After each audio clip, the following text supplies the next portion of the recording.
고금소총 야담 전설에 오신 걸 환영합니다. 재미있게 시청하시고 즐거운 하루 되시기 바랍니다. 그리고 저의 생계에 큰 도움이 되는 구독과 좋아요 부탁드릴게요. 오늘의 이야기 시작하겠습니다. 저희가 바로 그 스님이라오.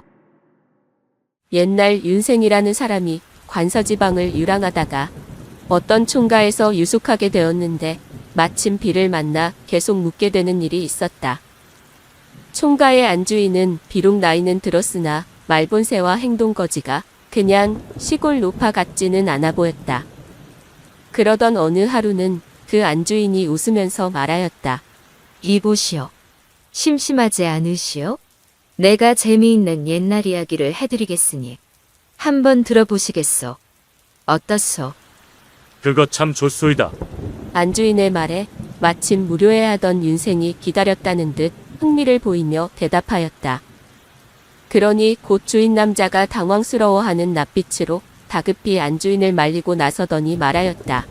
당신은 좋지도 않은 이야기를 또 들추어내서 하려고 하오. 그 창! 남편의 퉁퉁거리는 말에 안주인이 남편에게 말하였다. 당신이나 나나 다 늙은 마당에 그 얘기를 한다고 한들 뭐가 그리 해로운 것이 있으며 뭐가 그리 수치스럽겠소. 그러더니 안주인이 이야기를 들려주기 시작하였다. 나는 본시 초산 기생이었답니다. 내 나이 16살 초산에 부임한 사또와 사랑에 빠져 그와 함께 살게 되었지요.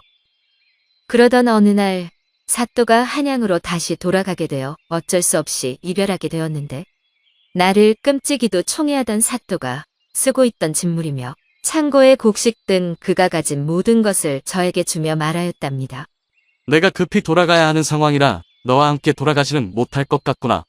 그러니 여기 남은 모든 재산을 정리해서 너도 곧 뒤따라 한양으로 올라오거라.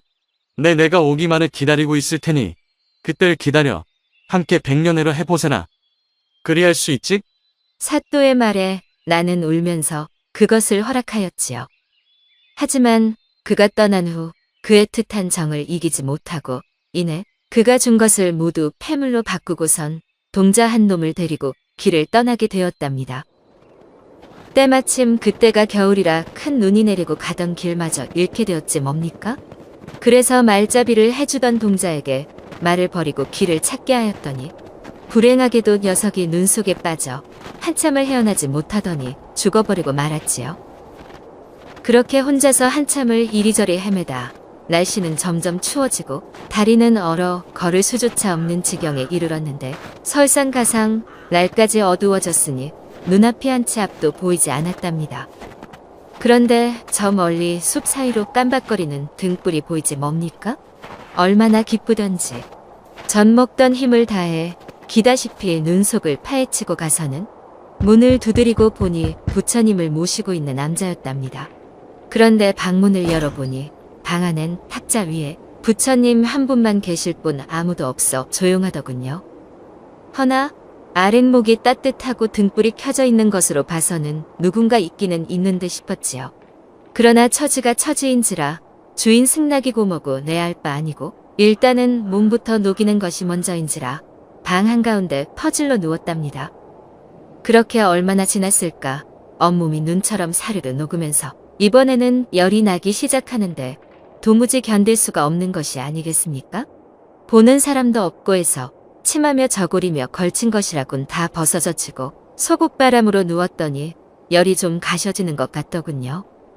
그렇게 한동안 몸을 추스르는 것도 잠시 갑자기 어디에서 나타났는지도 모를 스님 한 분이 내게 사납게 달려들더니 저를 범하기 시작하는 것이 아니겠습니까?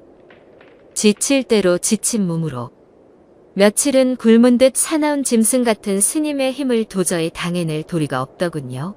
하물며 깊은 산중인데 누가 와서 도와줄 리도 만무하고 그렇게 저는 하염없이 당하고 말았답니다.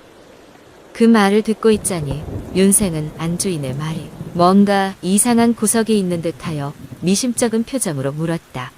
방 안엔 탁자 위 부처 말고는 아무것도 없었다 하지 않았소. 그런데 어디서 스님이 갑자기 나타나 부인을 범한단 말이오. 귀신이라도 본 것이오? 혹시 귀접을 하신 것을 착각한 것이 아니오? 그렇지요. 제가 들어갔을 땐 탁자 위 부처님 밖에 없었지요.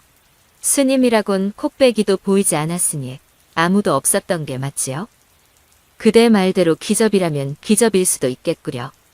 정신 나간 상태였으니.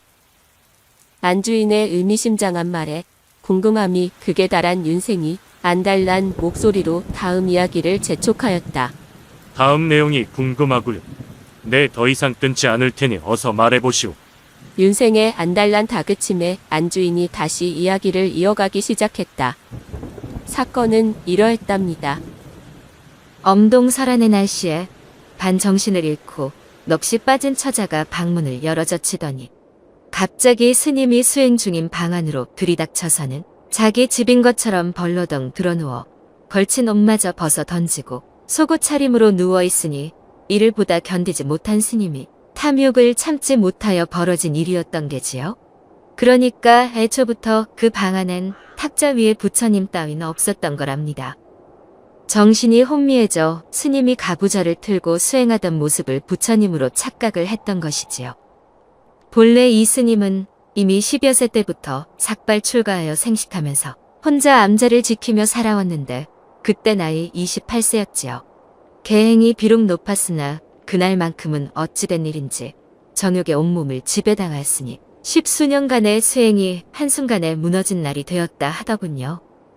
하여간 그렇게 어색한 밤이 지나가고 다음 날이 되어 가던 길을 서둘러 가려 하였으나 눈이 처마에까지 쌓여 도무지 어떻게 할 수가 없었답니다. 그렇게 하루는 이런 이유로 또 하루는 저런 이유로 암자에서 겨울을 나다 보니 어느덧 나와 스님의 정이 눈 쌓이듯 소복소복 두텁게 쌓여만 갔답니다. 그러던 하루는 스님이 저에게 이렇게 말하더군요. 이보시오. 인연이란 것이 참으로 묘하지 않소? 나도 당신을 찾지 않았고 당신 또한 나를 찾지 않았건만 길에 첩첩이 쌓인 눈이 나와 당신을 이렇게 만나게 해주었으니 비록 나의 계행은 당신으로 인해서 훼손되고 당신의 절개 또한 나로 인하여 이지러졌으나 이는 하늘이 당신과 나의 좋은 인연을 만들어주기 위해 이리 한 것이라 나는 생각하오.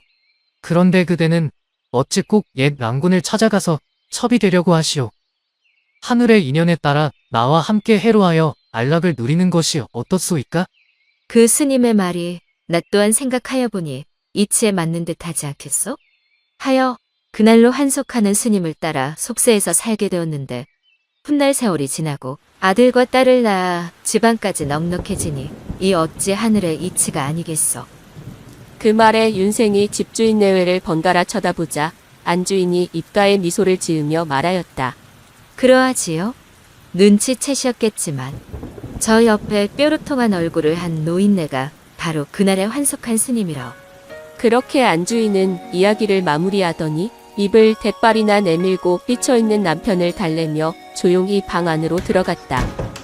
윤생은 방 안으로 들어가는 노부부를 물끄러미 바라보며 묘한 미소만 지을 뿐 더 이상 그 어떤 말도 하지 않았다.